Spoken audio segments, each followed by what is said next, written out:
ఏంటంటే అసెంబ్లీ సాక్షి కూడా మేము ప్రజాపాలన తీసుకొచ్చినాం, ప్రజలకు అందుబాటులో ఉంటున్నాం. నాకే లేనుడు ఈ ప్రజలకి అందుబాటే. నేనైతే 2 టర్మ్స్ ఎమ్మెల్సీ. నువ్వే అన్నట్టుగా చాలామంది ప్రముఖులకు నేను సలహాదారు, ప్రముఖ ఉద్యమకారుని నేను కాదు. నువ్వు చెప్పు నీ ఉద్యమకారుడు కాదు. 69లో లాఠీ దెబ్బలు తిన్నోడు ఉద్యమకారుడు కాబట్టి నువ్వు అవుతావా? నువ్వు పుట్టనే లేదు.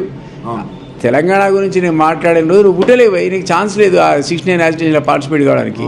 మళ్ళీ దేశ ఉద్యమాలు రావాలి కదా, ఎందుకు రాలే? ఎందుకు సమైక్య పార్టీలు ఉన్నవాటి పాపం రాలే. రాకపోతే నా పైన ప్రజలకు అవకాశం ఇచ్చి కొన్ని దించేసినాక నువ్వైతే తెలంగాణ సూయితో పరిపాలిస్తావా లేదా? అది పోని. నేను 4 నెలల నుంచి అపాయింట్మెంట్ అడుగుతున్నా, 4 నెలల నుంచి 2 టైమ్స్ ఎమ్మెల్సీ, చాలామందికి సలహాదారు, ఒక ఉద్యమకారుడు. నీకు ఏదో చెప్దాం అనుకున్నా ఇట్లాంటివే, నీకు మీడియాలో చెప్పే బదులు అరే చెవులో చెప్దాం అనుకున్నా. రేపు బాబు జాగ్రత్త, ఈ ఎక్స్పాన్షన్గా దేవుడు ఈ 6 తీసే ముందు కొత్త 6 తర్వాత తీసుకుందు, ఉన్న 6 బీక్ పారేసి కొత్త పెట్టరాదు. ఇప్పుడు ఒక కాన్సెప్ట్ వచ్చింది, ఉన్న 6 తీసే